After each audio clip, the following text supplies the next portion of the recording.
What's going on, everyone? Welcome back to the show. So the numbers are in. We're going to take a look. The inflation number, so CPI is in, and it is worse than what we thought.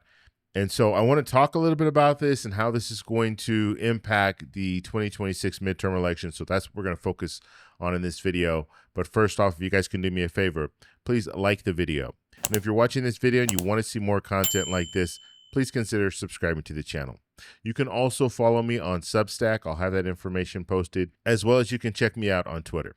Okay, so let's go ahead. I want to just show you, and I'm just going to show you the PDF. This is how it comes out. So when we receive information, it's coming from the Bureau of Labor Statistics, and this is what we get.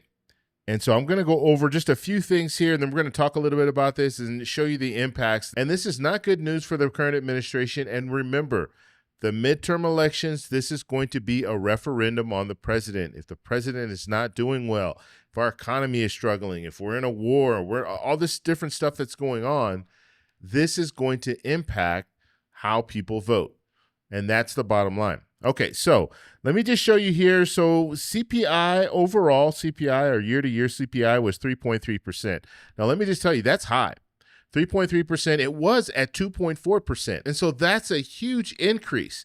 Now, month to month, it increased 0.9%, which is also very high. Okay, and we'll take a look. I'll show you exactly why. And when you see it side by side with everything else, you'll realize how big a 0.9% increase is. And then when it comes to gasoline, we saw the increase at 21.2%. Okay, and it says in the index here, which accounted for nearly 3/4 of the monthly all items increase. Now, believe it or not, there was some good news. While the index for food at home fell 0.2%. So food at home, that's food in the grocery store. So it actually fell slightly.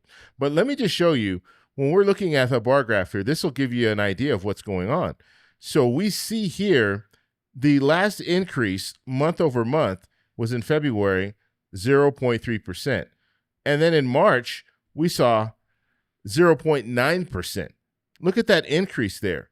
And generally, when we're seeing it go up or down, we're seeing, you see, it goes up maybe 0.1%, 0.2%. So it's not going up that high. And then, of course, in October and November, we didn't receive that information because of the shutdown.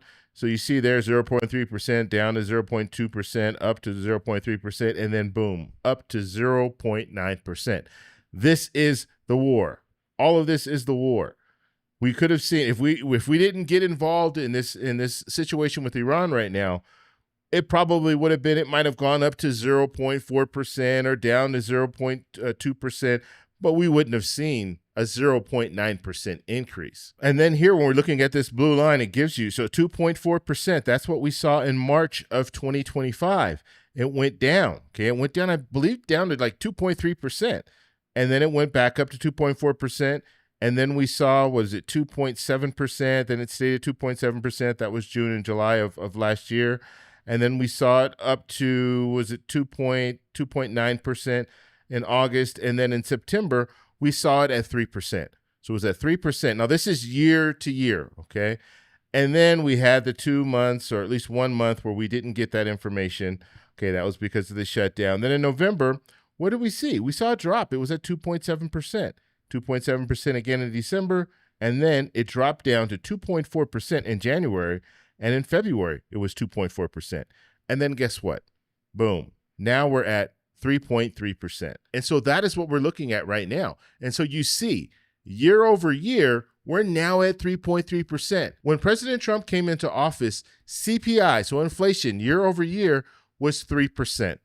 So it was at 3% in January of 2025, and now we're in March of 2026, and it's 3.3%. So the president, his promise was he was going to bring inflation down.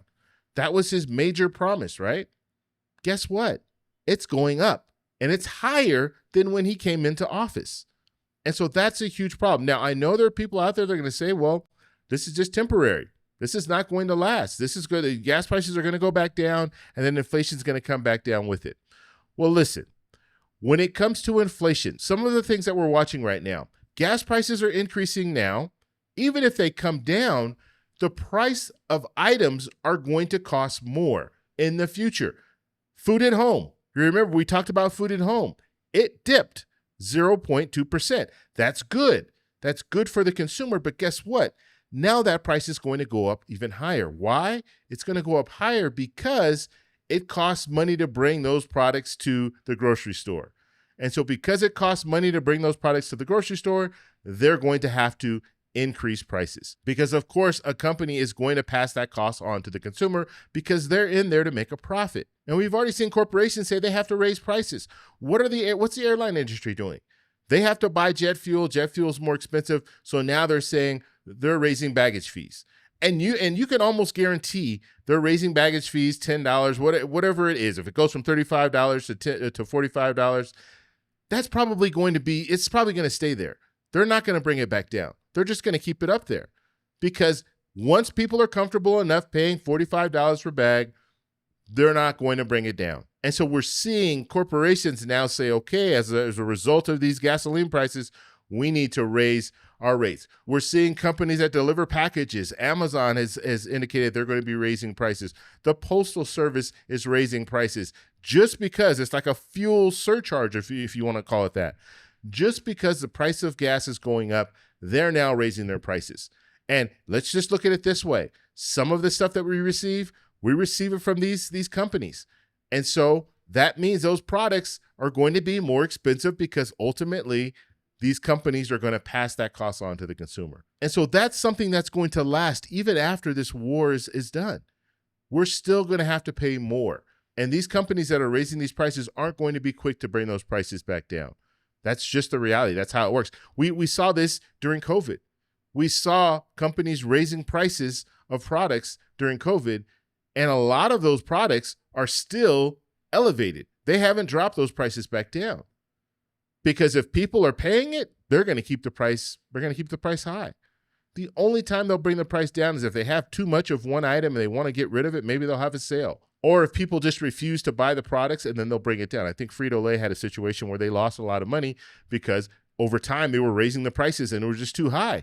And people got used to not buying certain products from them. And so now it's hard for them to sell those products because people just said, you know what? It was too expensive back then. I did without. And now guess what? I don't have the craving anymore. So I moved on. I'm buying other things now. And so this is the current situation. This is what we're in right now. So just a few months ago, the president was saying, look at the cost of certain items, eggs and all these certain items. The prices are going down. The prices are going down. Those prices are going to go back up now. He was talking about gas prices. Gas prices are going way down. Now gas prices are up, and that's causing the price of other products to go up. That's what we're looking at now. Okay, now let's talk a little bit about the 2026 midterm election as a result of this. So we're seeing inflation go up. What does that mean? That means that people are going to feel this every day. This is one of those things of voter sentiment. When it comes to price increases, we feel that every day when we're buying gas, when we're buying groceries. And so we're going to be in a situation where you're going to have a lot of people that are upset. A lot of people that are upset, and we already see it. I mean, you see all of the different clips that people are posting about gas prices and all of this, and you see the stickers of President Trump saying, I did this, and they're putting it on these different gas pumps. So all of this has an impact. And so people are feeling this, and when they go out to vote, they're going to vote that way. They're going to look at the current people who President Trump is supporting and endorsing. They're going to look at those people and say, you know what? You guys messed up. And so now I'm going to vote for someone else. And that's what we're going to see. So when it comes to the House, Democrats already it's likely that Democrats will take back control of the House. When it comes to the Senate, it's going to be a little bit harder. But if we continue to see things like this, if we continue to see inflation rising, because we have months to go before the election, so we're going to see what happens with inflation, what happens with those numbers. If we continue to see those numbers increase, which I anticipate they will just based on what we're seeing right now, and there's really no end to this conflict. There was a talk of a ceasefire, but the Strait of Hormuz, it's not completely open yet. And so we're still going to feel the impacts. So if we're now in a ceasefire and we don't have the Strait of Hormuz completely open, it's going to impact things that we need in the U.S. So I just wanted to put this quick video together just talking about CPI, so the inflation. So the numbers are going up. And I told you back last month look, the numbers are going to increase because gas prices were increasing at that time. So we knew that March was going to be, inflation was going to rise. I did not anticipate that it would go from 2.4% year over year to 3.3% year over year. But that's what we're looking at now. And what will we see next month? And so I want to pass this off to you. What do you guys think about this? As a voter, does this impact you? The cost of items going up, gasoline prices going up. Is that going to impact you when you go vote? Let me know in the comments below. If you like this video, please give me a thumbs up. Please subscribe for more. And remember, stay informed, stay engaged, and I'll talk to you in the next one. Bye. So that's all we have for this video. Make sure if you guys want to send me an email, you can do that, david@thetecshow.com. Like the video, subscribe for more, and check out these videos over here for some more great content. Talk to you later. Bye.